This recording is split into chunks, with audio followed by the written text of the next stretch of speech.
Sejam bem-vindos ao Equilibrista Fiscal, o podcast daqueles que se equilibram na corda bamba do direito tributário brasileiro. O meu nome é Cícero Favaretto, sou advogado, especialista em direito tributário, e hoje eu estou recebendo o Dr. Diego, especialista em leilões de imóveis. Pode rodar a vinheta. Not too happy, leave my money alone. Not too happy, leave my money alone. Not too... Dr. Diego, obrigado por ter comparecido hoje, aceitado o meu convite de estar aqui discutindo sobre leilões e arrematações de imóveis. E eu queria pedir para o doutor me explicar um pouco sobre a dinâmica do seu trabalho, o que o senhor tem feito nessa área. Muito obrigado pelo convite, Cícero. É uma satisfação enorme estar aqui presente, mais uma vez apresentando aí um podcast para esclarecer esse mundo de leilões que pouca gente ainda conhece e explora, porque ele tem muita rentabilidade e é bem interessante, porém exige conhecimento sem dúvida. A gente tem uma operação hoje formada dentro do escritório, onde eu sou advogado especialista do leilão de imóveis desde 2018 atuando nessa área como advogado e arremato imóveis desde 2012. Então tenho uma larga experiência já de campo e de vivência para isso. Também sou pós-graduado em Direito Imobiliário, tenho especialização na própria seara dos leilões de imóveis e hoje eu faço também a mentoria, desenvolvimento de outros advogados que querem trabalhar nessa mesma área e coordenador da subcomissão de leilão de imóveis aqui da OAB de Santa Catarina. Então, garantindo experiência e tranquilidade para o investidor que quer fazer esse tipo de investimento. A nossa intenção é justamente fazer com que ele multiplique patrimônio de forma segura, onde ele tem um bem tangível, algo que é assegurado a ele, que ele pode entrar, tocar e ver o que ele está fazendo, que relativamente a gente tem uma certa segurança no nosso país com relação a imóveis, porque poupança a gente sabe que pode ser bloqueada, né? O dinheiro se perde. Já tem histórico, né? Exatamente. E passado é incerto no nosso país, né? Até o passado a gente discute. Então, aquele investidor que é mais conservador e quer ter uma rentabilidade mais elevada, ele pode optar pelo leilão de imóveis justamente por trazer uma certa segurança maior do que os investimentos convencionais de bolsa de valores e outros afins. Que nem a gente está vendo aí recentemente o próprio Banco Master, que é um CDB, que é algo comum, né? Qualquer um com R$ 1.000 faz uma aplicação em CDB, está exposto a risco ainda assim. O leilão de imóveis, se bem direcionado, bem estruturado, com uma estratégia bem executada, você não perde dinheiro. Eu costumo, inclusive, dizer para os meus investidores, para a gente perder dinheiro no leilão de imóveis, tem que errar muito, não é pouco, porque por mais que a gente erre, a pior das situações é que você tem um imóvel no seu nome, vai vender ele e vai recuperar tudo aquilo que investiu. Então, basicamente, é isso que a gente faz hoje, garante a segurança para o investidor fazer esse tipo de operação. Uhum. E o que o doutor identifica como as melhores possibilidades que esse mercado de arrematações tem gerado? Eu vou contextualizar a minha pergunta, porque o meu pai, durante muitos anos, ele atuou na área de arrematação como pessoa física. E aprendeu muito também, mas era em causa própria, então não era uma arrematação feita para terceiros ou auxiliando. Ocasionalmente aparecia alguém precisando de apoio jurídico e nós prestávamos apoio ali no escritório, né? E eu também absorvi muito desse conhecimento dele. Porém, nos últimos anos, a gente não tem dado tanta atenção para o mercado de arrematação de imóveis. Na sua opinião, hoje, como que está o cenário? Quais são os campos mais promissores nessa área? É bem interessante que você diz, porque com certeza seu pai pegou uma experiência de um momento onde ele tinha que ir até o local onde era feito o pregão, ele levantava o Presencial. braço para fazer o lance. Uhum, Eram poucas as disputas, não tinha 1.000, 1.500 pessoas dando lance. Eram exatamente. 10, 20, 50 quando lotava um salão. E eu passei por essa época também. Era o Oceano Azul. Era uma Uhum. época em que poucos usavam desses artifícios para adquirir imóveis. E o meu pai comprou um imóvel em 2000, ainda em 2000, da Caixa, por meio de leilão de imóveis. Foi a nossa primeira experiência real com imóveis. Depois eu passei a investir a partir de 2012. Era leilão da Caixa? Em 2000, sim, meu pai Tá. comprou um imóvel da Caixa em Gravataí, que foi aonde a gente estabeleceu residência durante 20 anos. Olha A gente só. morou ali naquela casa. E é interessante o que tu tá dizendo a respeito do teu pai, porque mais ou menos se confunde com a minha história. Uhum. Eu já fazia compra e venda de veículos em leilão. Encontrei um camarada que me ensinou muito a respeito do leilão de imóveis, que é o Cláudio da Prime, lá do Rio Grande do Sul, e hoje ele é um parceiro do escritório. E ele me apresentou os imóveis como uma alternativa. E eu sei que hoje tem muita gente que nos procura, inclusive, querendo comprar automóveis em leilão. O grande diferencial tá aí. O automóvel você compra em leilão já com deságio na hora da venda, já sabendo que ele vale 70%, 80% da FIP. Uhum. Enquanto que o imóvel, ele valoriza. Então, é Uhum. um grande diferencial. O segundo ponto é que um automóvel, normalmente, é um valor mais baixo do que um imóvel. Uhum. Porém, tem estratégias que a gente consegue fazer a arrematação com R$ 10.000. No todo, eu não estou falando de dar uma entrada. A entrada do imóvel, às vezes, é R$ 2.000, R$ 3.000. E eu, com todas as despesas, com 10 mil, fiz uma operação. E Uhum. vou vender esse imóvel, vou ganhar 30. Claro que para quem tem grande capital, isso não faz o menor sentido. Mas para Uhum. quem quer começar, para quem quer entender o mercado, isso é interessante. E eu comecei fazendo esse tipo de operação com alavancagem de financiamento. E por eu me tornar advogado, as pessoas passaram a me procurar exatamente como fizeram com teu pai. Uhum. E eu vi ali uma oportunidade de mercado. Passei a trabalhar para essas pessoas. E foi na pandemia que daí sim eu mudei a chave e disse assim, cara, tem muita gente do leilão aparecendo aqui no escritório e eu tô tentando correr para um outro lado. Eu vou focar no leilão. E desde a pandemia a gente passou a ter foco no leilão de fato. Uhum. Então o que eu fiz foi aproveitar essa onda. E ali está a oportunidade. Que nem eu te falei, a gente está comprando um imóvel Talvez, bem mais barato. talvez até que tu mencionou sobre a pandemia, talvez tenha sido até uma coincidência da decepção com bolsa de valores, né? Porque a bolsa despencou durante a pandemia, então as pessoas também procuraram alternativas de fazer o dinheiro girar e ter melhor rentabilidade nesse mercado. A ponderação principal que eu via nessa época é eu não quero meu dinheiro desvalorizar. Porque quando o dinheiro está na bolsa, está numa aplicação financeira, você Uhum. pode ficar negativo. No imóvel você não fica. E não, Uhum. eu não ouvi falar de imóvel que perdeu preço. Uhum. Você olha os últimos 30 anos do Brasil, olha o que os seus pais compraram, o imóvel onde vocês moram, Uhum. quanto valia há 30 anos atrás, quanto vale hoje. Claro que tem depreciação de moeda e tudo mais, mas a verdade é essa. Se eu tenho uma aplicação num CDB, numa poupança, qualquer outra que seja, o dinheiro também vai se desvalorizar no tempo. A grande diferença é que o imóvel tem uma valorização natural ano a ano. Pode ser Uhum. 5, pode ser 30, que nem acontece em Sim. Balneário, mas vai ter uma valorização. Então, no frigir dos ovos, você não está perdendo dinheiro. E isso que as pessoas estavam buscando na Sim. pandemia. E tinha um ponto específico da pandemia que era uma decisão do STF que proibiu a desocupação dos imóveis, mas tinha bastante especificidades. E aí o pessoal ficou todo apavorado. Quem tinha arrematado em leilão dizia assim, e agora? Uhum. Vou ficar sem poder entrar no imóvel enquanto tiver pandemia? Me procuravam justamente para resolver essa demanda. Emissão na posse. Desocupação do imóvel através da Uhum. emissão na posse, porque eles tinham na mentalidade deles, isso foi uma notícia que rodou o Brasil inteiro, que não podia mais desocupar o imóvel, não podia tirar ninguém de casa Daí enquanto na tivesse pandemia. cabeça do leigo era para todos. Era para todos, exatamente. Não, Uhum. mas tinha muita especificidade, era para quem era muito pobre, que não podia realmente tirar de dentro de casa, e Uhum. quando tinha algumas peculiaridades lá, não fazia nenhuma menção à emissão na posse de quem arrematou o imóvel. Então a Uhum. gente continuou trabalhando e isso gerou muita demanda naquela época, que Uhum. foi aonde eu realmente resolvi focar. Sim. O doutor estava mencionando ali sobre imóveis, né? Eu lembrei de um caso onde houve desvalorização, que foi um caso pessoal meu, né? Eu comprei um imóvel em 2009, acreditando que eu ia construir a minha casa lá, e a região não valorizou. Uhum. Então ali a gente sempre tem essa mentalidade, não, o imóvel não desvaloriza nunca, mas foi a minha primeira frustração com o imóvel, foi esse ali. Eu vendi esse imóvel sem ganho de capital. Zero ganho de capital. Então, corrigindo a inflação, que eu gastei de Isso. IPTU e tal. Isso, eu diria, é esse o ponto. Uhum. Ainda assim, não é a gente considera prejuízo contábil por Aham. conta das despesas e por não ter ganho de capital, Uhum. mas no fim tu empatou dinheiro. É, Botou o dinheiro embaixo do colchão e foi lá e sacou ele alguns anos mais tarde. sim, sim. É isso que o imóvel te propicia, diferentemente de quem aplicou no CDB do Banco Master, para dar um exemplo Sim, prático e uhum. real da atualidade, Até né? porque, de repente, no CDB do Banco Master, se o valor era muito alto, a garantia de cobertura era até 240.000, que é Exato. o acho que é 240, né, não sei agora. Ele tem o teto dele O FGC, e né. a gente tem muita gente que estava aplicando milhão. Uhum. Inclusive dinheiro de previdência privada aplicado lá, que é Uhum. 160 milhões no Rio de Janeiro, uma coisa assim. Pois é. Perdeu tudo. Uhum. E isso não aconteceria se fosse Sim. imóveis, né? Infelizmente o nosso país tem algum histórico de leniência com esses tipos de banco que fazem, né?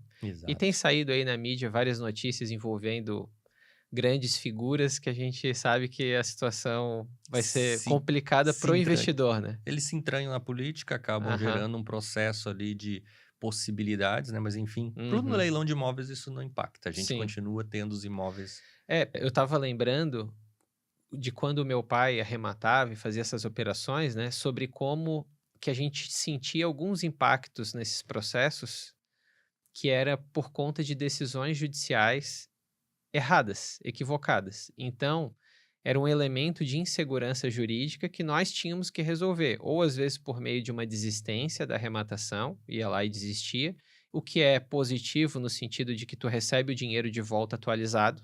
Então, acho que isso é uma segurança a mais para quem investe dessa forma, né? Mas é um elemento que poderia ser melhorado se a gente não tivesse tanta insegurança jurídica no país. E eu tenho frequentemente batido nessa tecla aqui no podcast, né? Sobre como que a insegurança jurídica atrapalha o investidor. Ela cria um ambiente hostil às pessoas de investir, seja em imóvel, seja no banco, seja em qualquer área, né? Perfeitamente. Inclusive, a gente promoveu diversas mudanças Uhum, legais aí na lei, principalmente 9.514, que é da alienação fiduciária. Houveram boas mudanças em favor do investidor, em favor do banco. Isso por quê? Para trazer maior segurança. Aí a pessoa que eventualmente não está fazendo investimento pode pensar que isso é negativo para ela, mas não é.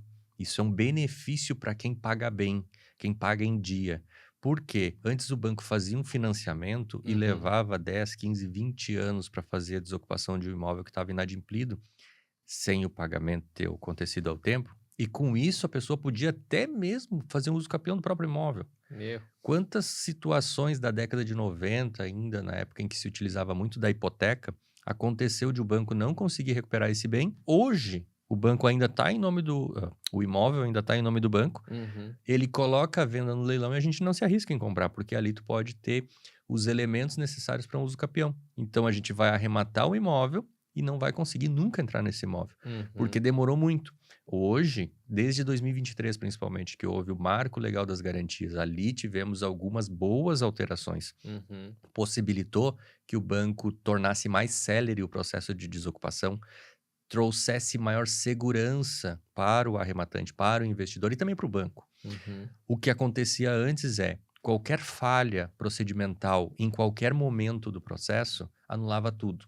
Hoje isso não acontece mais. Existe somente um momento crucial, que é o da consolidação.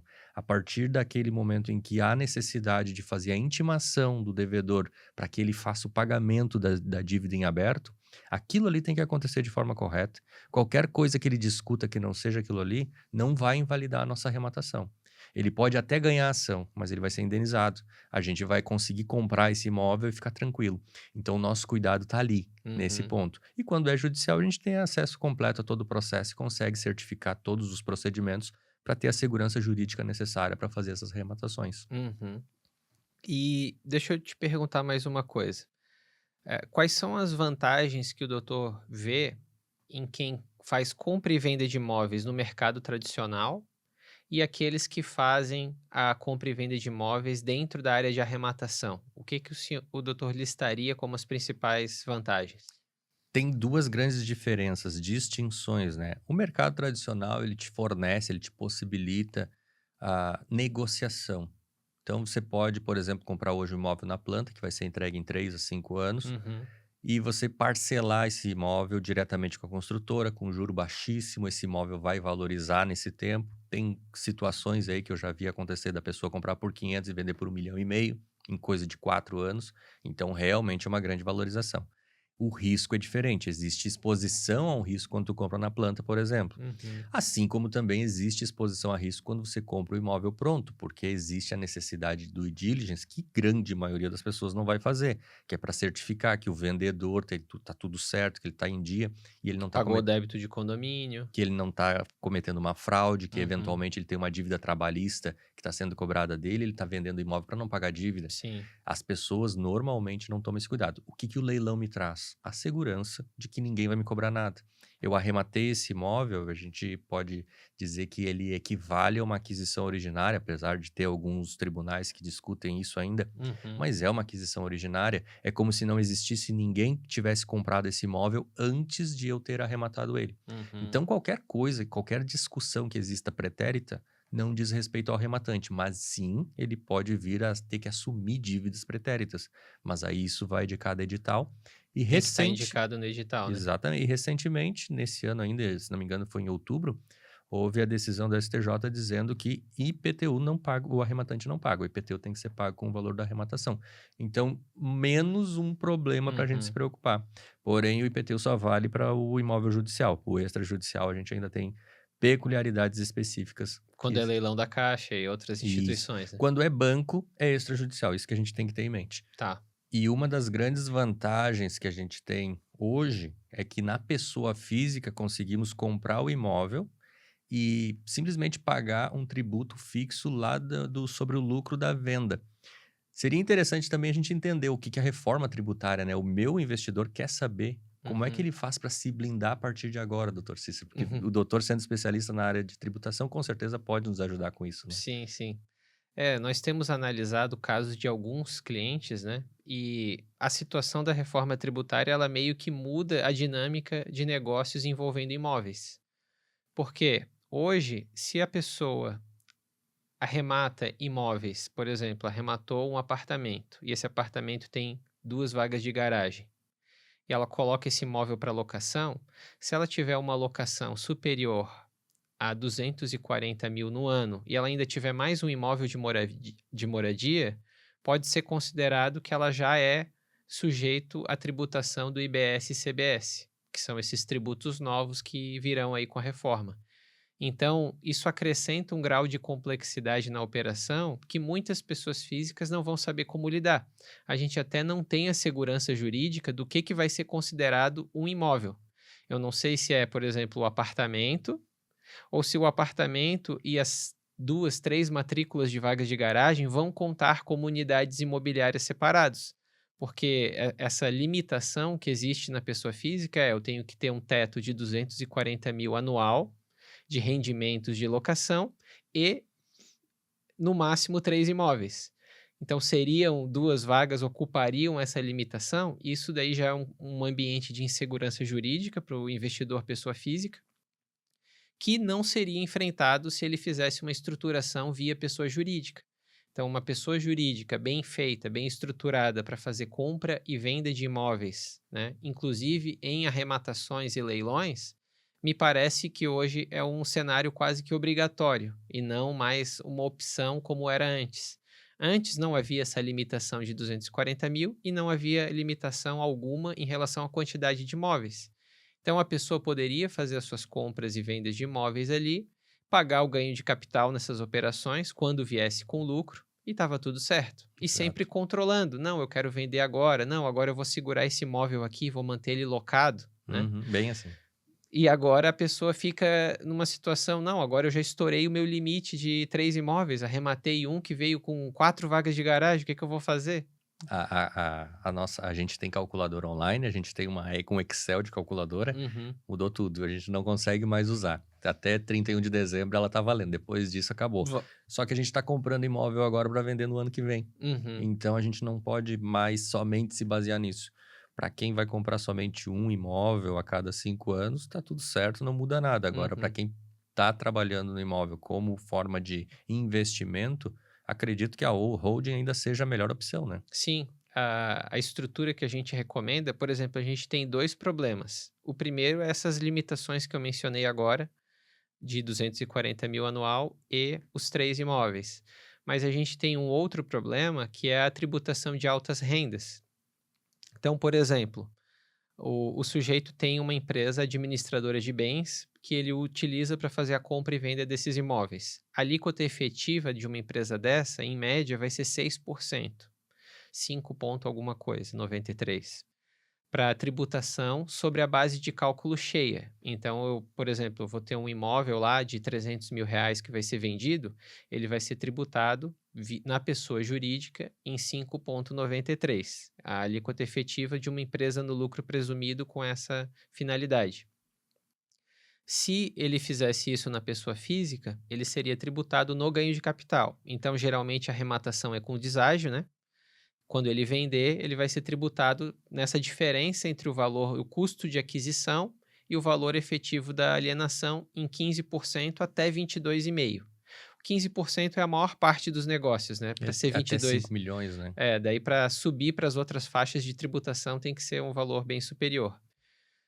Então, fazendo uma estrutura de pessoa jurídica bem feita, ele consegue, por exemplo, ele tem a empresa dele, administradora de bens, que compra, vende e arremata. E ele tem a possibilidade de distribuir lucros para a pessoa física, de todas essas operações que ele fizer. O outro elemento de complexidade é a tributação de alta renda. Na Agora ele distribuição vai de ficar lucro. engessado, ele não vai poder distribuir mais de 50 mil no mês para não entrar na tributação de 0 até 10% de alta renda recentemente aprovada pelo governo, né? Qual que é um caminho possível? A tributação ela atinge a distribuição de lucro para o CPF, mas não para uma pessoa jurídica. Então, eu consigo deixar dentro dessa estrutura uma pessoa jurídica sócia da empresa administradora de bens que compra, vende e arremata. E essa pessoa jurídica aí não vai ter limitação da distribuição de lucros. Eu posso mandar distribuição de lucros para ela. Então, isso seriam o início de novas estratégias tributárias para tornar essas pessoas competitivas nesse mercado. E a parte, um ponto importante, né, a ser destacado. Toda a compra de imóvel de leilão vai gerar tributação. Uhum. E isso é uma coisa que está lá na lei. Então, você, seja pessoa física ou pessoa jurídica, tem que pagar o imposto. Você comprou por 100, vai pagar mais 15 mil de imposto. Então, você tem que ter 15 para qualquer um. O grande diferencial tá na hora de vender, se é pessoa física, você não pode absorver aquele valor de imposto e repassar para o terceiro, o comprador. Enquanto que na pessoa jurídica, sim. Uhum. Ele tem a possibilidade de embutir no preço e recuperar o dinheiro dele. Vai Então, ter ele vai ter o o crédito. crédito dos tributos. Exatamente. Então, já torna interessante aí. Enquanto que a pessoa física comprou por 100, vendeu por 200 e pagou lá, são 30, 45 mil de imposto, a Uhum. pessoa jurídica só pagou 15. Eu fiz até uma tabela aqui com algumas características. Vou ver se eu coloco no vídeo depois para os telespectadores aí.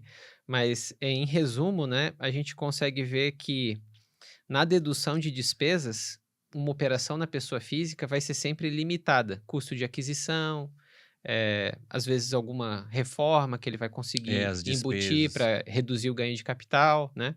Mas despesas operacionais do negócio dele não vão ser dedutíveis. E se ele tem uma pessoa jurídica que faz toda essa operação, agora com a reforma tributária, ele vai deduzir despesas operacionais porque fazem sentido dentro da relação jurídica daquela empresa. E tem outras também, né? Aqui o ganho de capital que a gente mencionou, de 15 até 22,5 na pessoa física. Na pessoa jurídica, a gente muda a tributação, não é mais ganho de capital, mas daí a tributação é da pessoa jurídica. E é importante fazer um destaque aqui, porque muitos dos meus investidores, quando eles querem realmente fazer grandes investimentos, eles me perguntam, vale mais a pena na pessoa física ou na pessoa jurídica? Uhum. A gente, na nossa calculadora, a gente tem esse comparativo, inclusive. Tem a partir de certo percentual de ganho, ou seja, se eu tiver mais de 30% de ganho sobre o imóvel na pessoa física, passa a ser mais interessante a pessoa jurídica, porque daí a tributação começa a cair. Uhum. Então, até 30% a gente, no cenário atual, vai na pessoa física, a Uhum. partir de 30% a gente já recomenda a pessoa jurídica. Porém, como ele está comprando no leilão, a disputa e tudo mais, a gente não tem a certeza de que ele vai ter um De ganho de qual é o ganho 30%. que ele. Aham. Mas a gente tem a expectativa. Então, enfim, geralmente quando são grandes negócios, a gente faz a arrematação de 5, 10 milhões e sabe que, por exemplo, é um galpão comercial que tem um potencial de ganho de 3 vezes acima daquilo, com certeza na pessoa jurídica sempre. Agora, com a reforma tributária, isso acabou. Eu posso tirar isso lá da minha calculadora, porque não existe mais a possibilidade da pessoa física ter um capital, um pagamento de imposto inferior da pessoa jurídica, porque Uhum. a pessoa jurídica agora vai se tornar muito mais atrativa, muito mais interessante para esse tipo de disputa. O grande problema talvez seja para quem está alavancando com financiamento na pessoa física, porque esse realmente daí não vai conseguir fugir dessa tributação. Ah, sim. A pessoa toma um empréstimo para fazer a arrematação É, na pessoa física. os próprios bancos hoje, eles Uhum. possibilitam que a gente faça a arrematação com o financiamento. Então, a gente pega a caixa, com 5% de entrada você consegue comprar o imóvel, outros bancos eles pedem 20%. Uhum. Porém, ainda tem ali algumas peculiaridades, enfim, mas esse cenário a pessoa física vai estar sujeita à tributação de qualquer forma. Um outro ponto importante é que eu tendo a pessoa jurídica e tendo uma tributação menor, logo o meu lucro é maior e eu posso inclusive baixar o preço do imóvel. Isso vai gerar também Para uma maior ser vender concorrência. mais rápido. Maior concorrência. Uhum. Eu vou estar à frente dos meus concorrentes, porque aquela pessoa física, o cara vai usar o nome dele, o CPF dele, o CPF da Uhum. mulher, o CPF do filho de 18 anos, o CPF do avô, o CPF da avó, mas vai terminar os CPFs.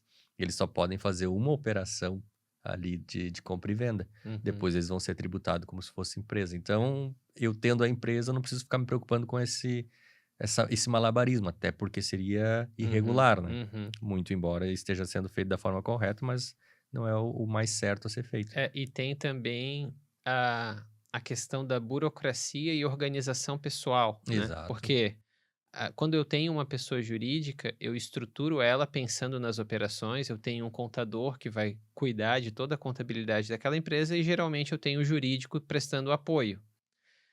Quando isso funciona em harmonia, eu consigo fazer as operações de forma mais segura.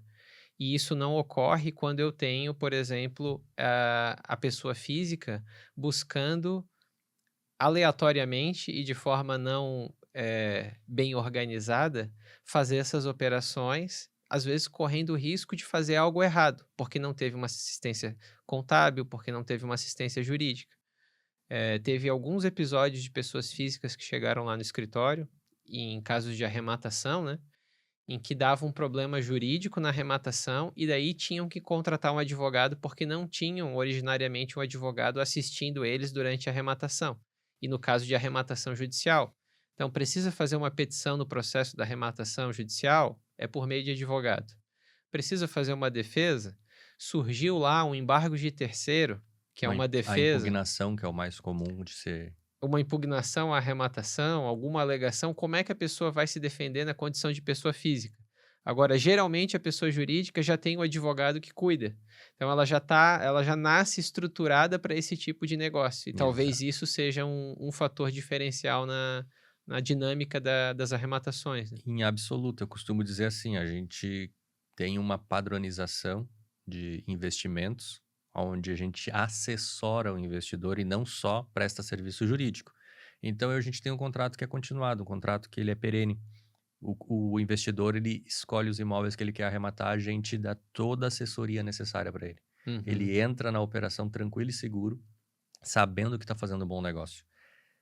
Essas pessoas que se aventuram a fazer porque fizeram um curso, porque ouviram que é fácil, uhum, porque literalmente um oba-oba para eles, eles fazem 10 operações e dão certo. uhum, Aí nessas 10 operações o cara ganhou 1 milhão. Ele faz uma operação que deu errado, ele perdeu dois.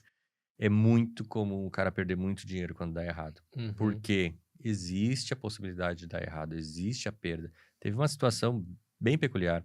Alguém arrematou aqui em Jurerê Internacional uma pousada. O camarada teve que sacar o dinheiro das aplicações financeiras, realizou o lucro, logo pagou imposto. Esses valores ultrapassam 7 dígitos, eram valores substanciais. uhum, A arrematação foi impugnada por um erro pífio. Qualquer assessoria jurídica que ele tivesse contratado naquele momento teria visto. uhum, Ele ficou 4 anos esperando para recuperar o dinheiro dele, somente corrigido.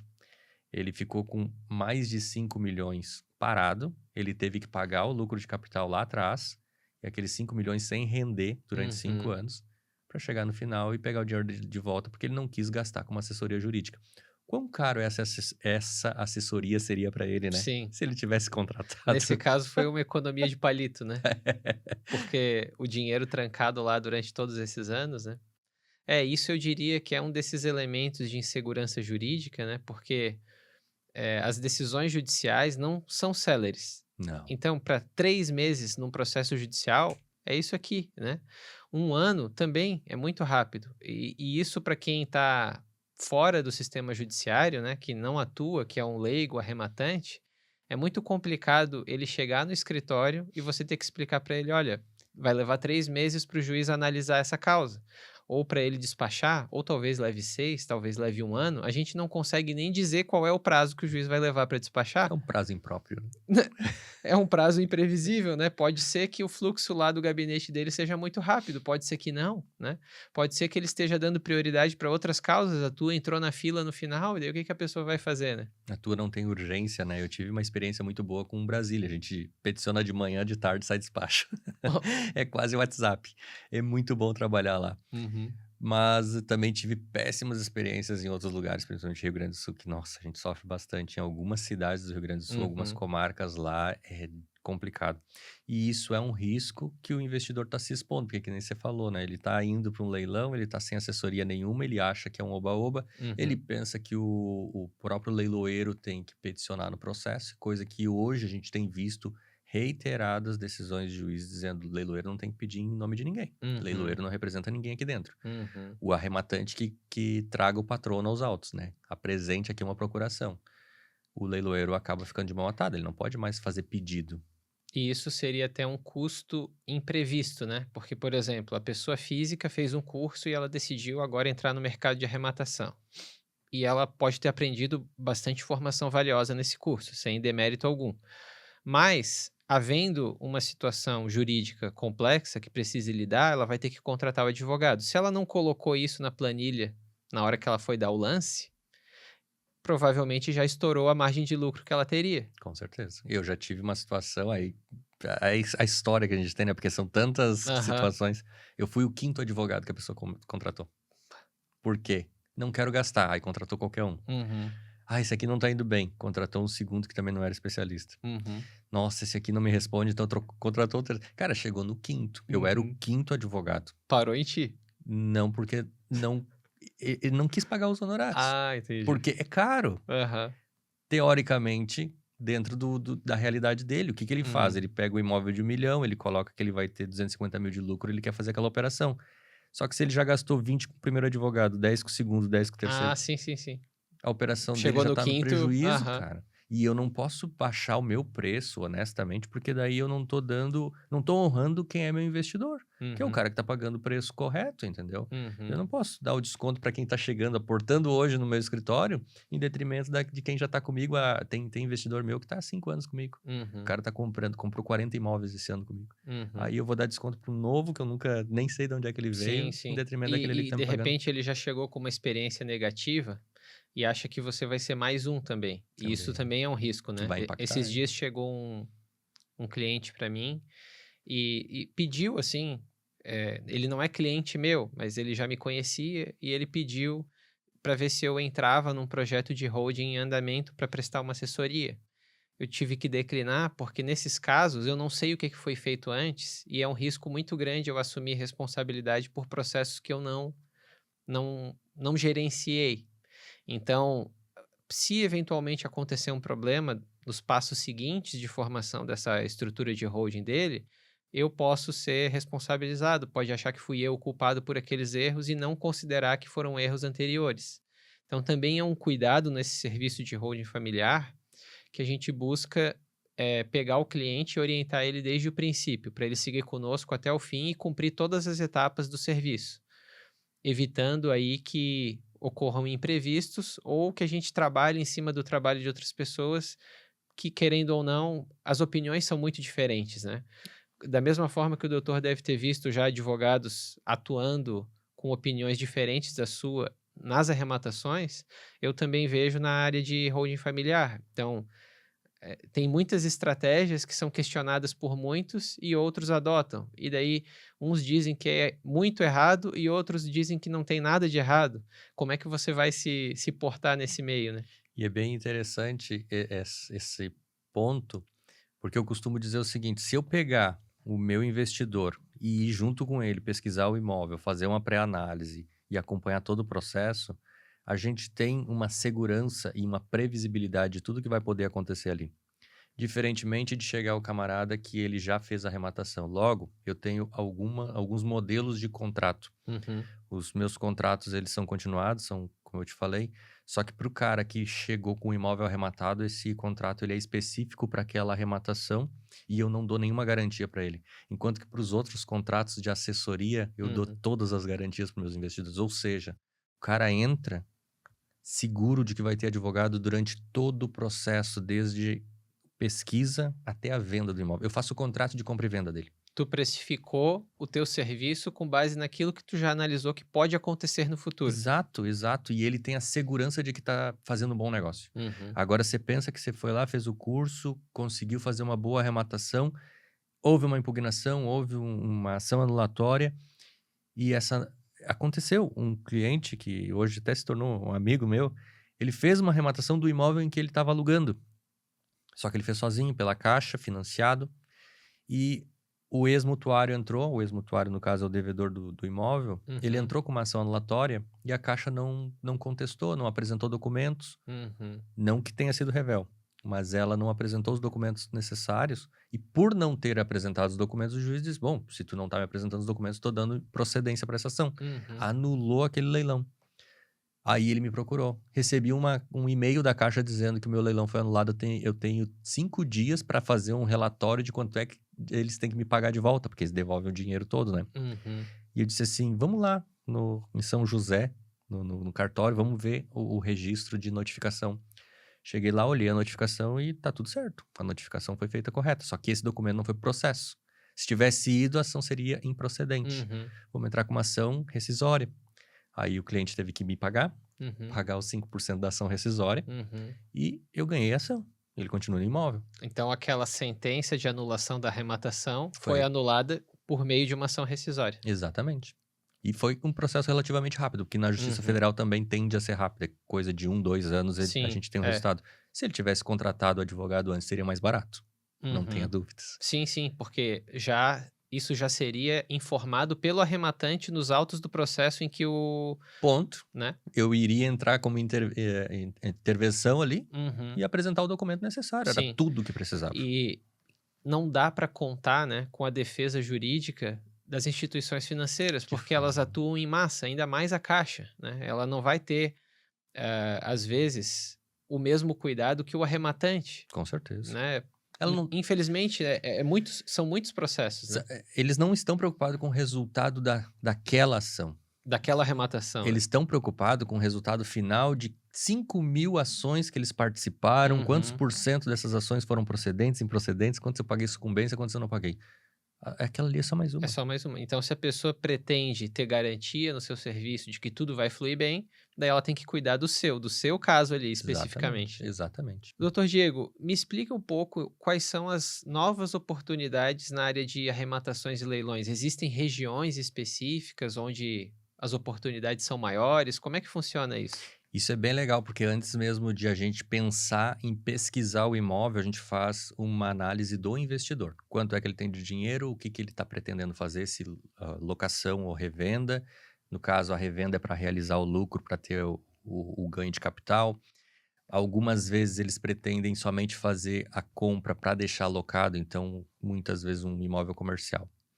A gente está vivendo hoje um momento de grandes mudanças, em decorrência lá de 2023 com as mudanças legislativas do Marco Legal das Garantias, onde os bancos estão adaptando seus sistemas, estão Uhum. fornecendo muito crédito. A Caixa esse ano consolidou 44 mil imóveis aproximadamente e Uhum. já vendeu 43 mil. Traduzindo, consolidou significa retomou. Retomou. Então era um imóvel objeto de um contrato de financiamento, Isso. o devedor não pagou, ela consolidou a propriedade em seu nome, retomou e aquela pessoa perdeu o imóvel e perdeu a oportunidade de continuar financiando aquele bem. Exatamente.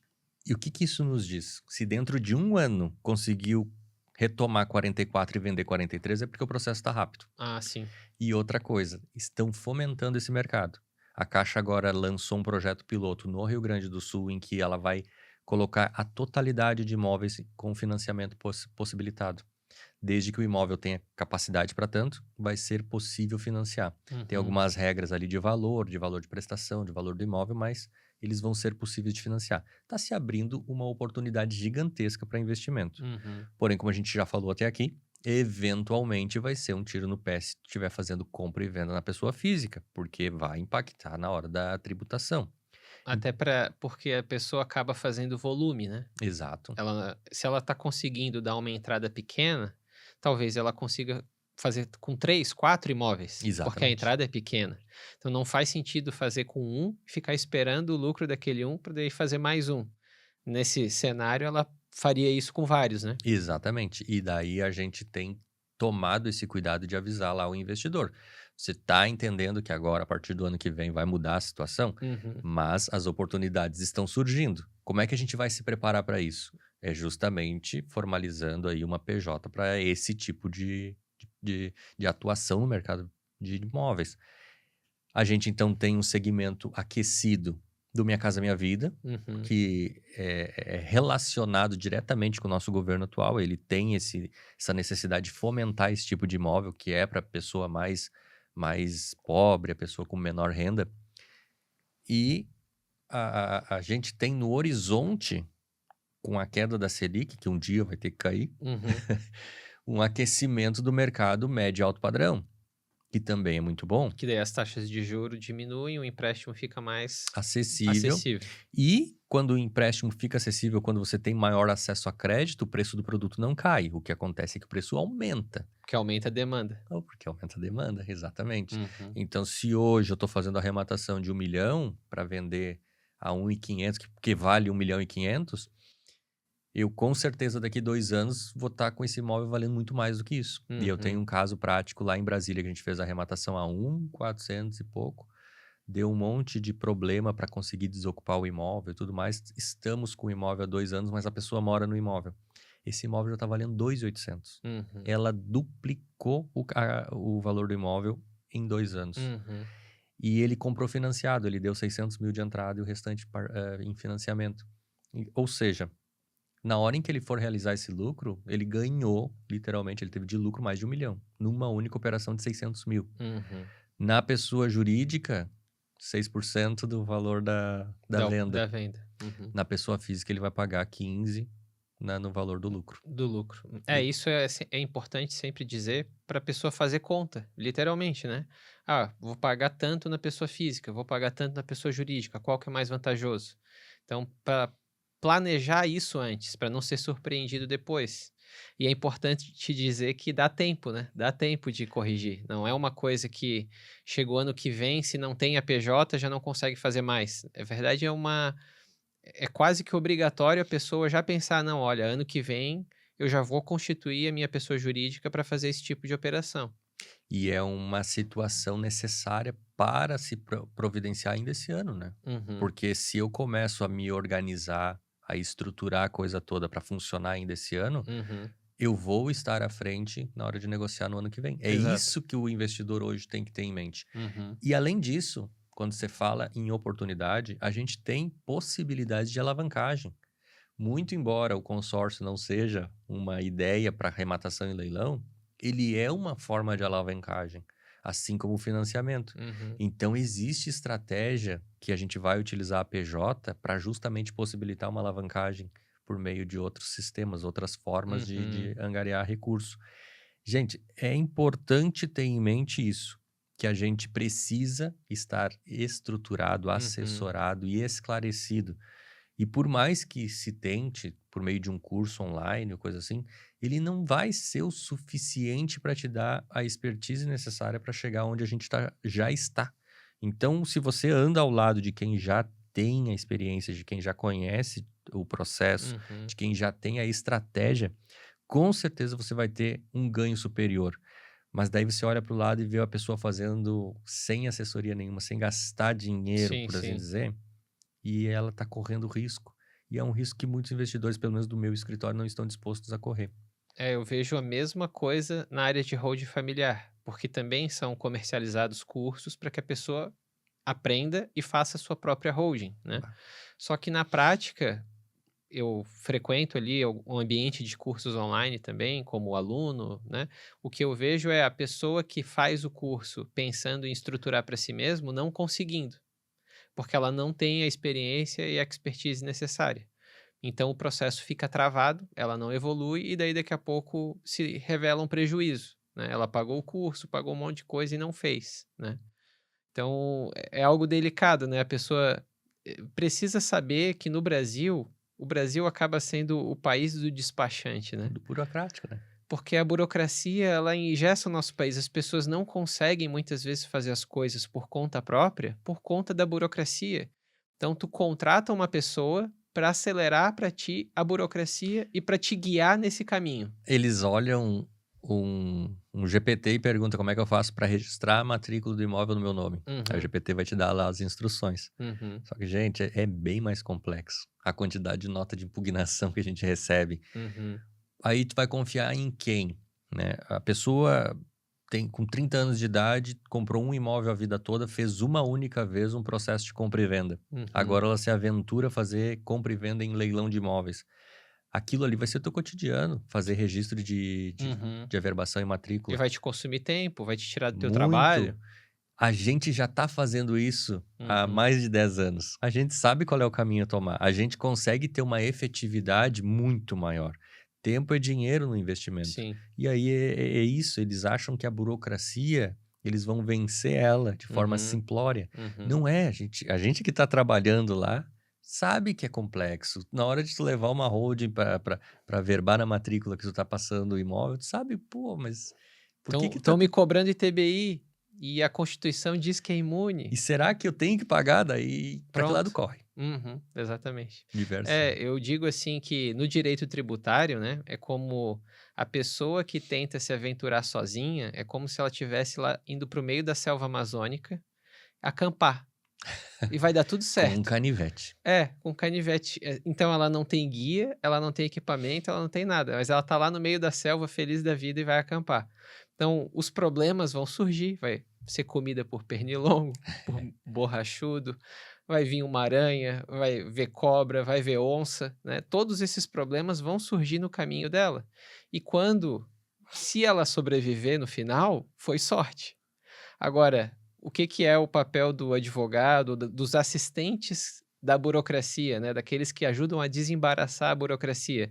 É servir de guia para que essa pessoa consiga atravessar esse pântano, essa selva amazônica, sem ser atacada por uma onça, sem para chegar ao final com vida, Sabendo que ela tem que dormir fora do chão para não ser comida por formiga, não é? que ela tem que botar um calçado fechado para uma cobra não picar e por aí vai, né? Tem uma situação que aconteceu comigo e eu esse ano eu ampliei a atuação do nosso escritório e passei a ser mais empreendedor do que advogado. Porque eu percebi ali que a gente tem um potencial muito grande dentro da equipe, sabe? Pessoas que Uhum, estão dispostas a trabalhar em outros segmentos, inclusive. Eu gosto de leilão de imóvel, mas eventualmente o meu advogado ele não gosta tanto assim. uhum, Então ele tem lá uma capacidade de trabalhar em outros segmentos e eu comecei a fazer cursos para empreender. Eu aprendi como ser um empresário e tem coisas ali que a gente vai aprendendo a desenvolver dentro do escritório para tornar as coisas mais céleres, os processos e tudo uhum, funcionando de forma a entregar para o cliente a melhor experiência possível. E uma delas é o sucesso do cliente. O uhum, sucesso do cliente nada mais é do que o cliente estar satisfeito com o teu trabalho. O que acontece com o advogado?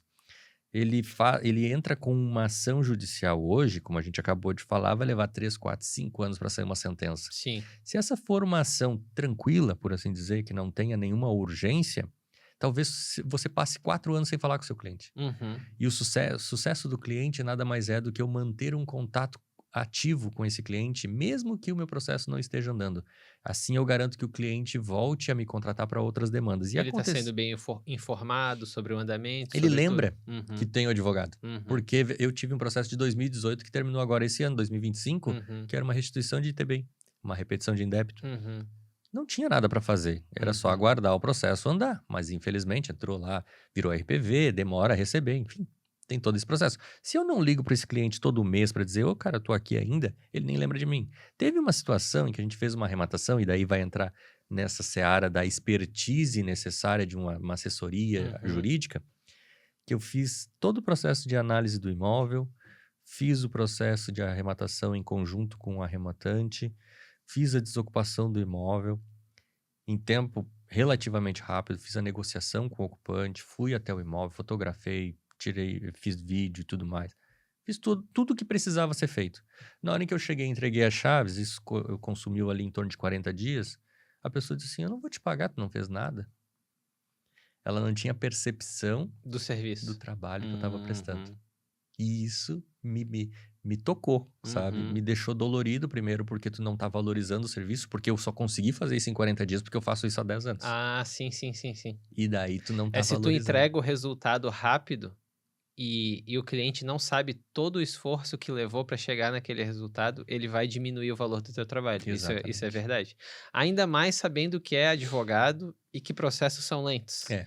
Então, realmente, isso que tu falou é muito interessante, porque como a percepção da maioria é de que todo trabalho jurídico é lento, demorado e que o advogado vai levar anos para resolver, se eventualmente aquele advogado já tem um caminho mais rápido e ele aplica e dá certo e consegue resolver rápido, o cliente pode achar que ele não trabalhou direito ou que ele não trabalhou nada, que foi um acaso do destino, né? Não vale esses honorários, porque eu tentei fazer essa holding familiar durante 5 anos e agora tu faz em 1 mês. Como Aham, assim? como assim? Exatamente. Perde-se essa valorização da mão de obra, né? Tem esse tipo de coisa. É. A gente tem a mania ou o hábito de valorizar bens e não Uhum. serviço. Uhum. Então acaba que a gente precisa trazer isso à tona, né, para o próprio cliente. Sim. Doutor Diego, foi um prazer estar aqui conversando contigo. Queria passar a palavra para os teus encerramentos, para de repente o doutor passar os seus telefones de contato, para quem quiser te procurar os teus serviços. Doutor Cícero, uma satisfação enorme, como eu havia falado anteriormente. Muito obrigado pelo convite. Foi satisfatório demais estar aqui para conversar sobre direito tributário, que é uma das áreas que eu gosto muito, e também sobre leilão de imóveis, que é onde a gente atua ativamente todo dia. Para quem quiser saber mais sobre leilão de imóveis, pode me acompanhar no Instagram através do @advdiegomoraes. Lá você vai encontrar informações sobre leilões de imóveis, vai poder acompanhar o nosso dia a dia do escritório e também, se precisar, pode fazer contato diretamente por ali. No TikTok também eu estou me aventurando com alguns seguidores, faço lá algumas publicações. Se você quiser me encontrar no TikTok é Doutor Leilão. Lá está o advogado que faz a arrematação de imóvel e mostra como é que isso acontece na prática.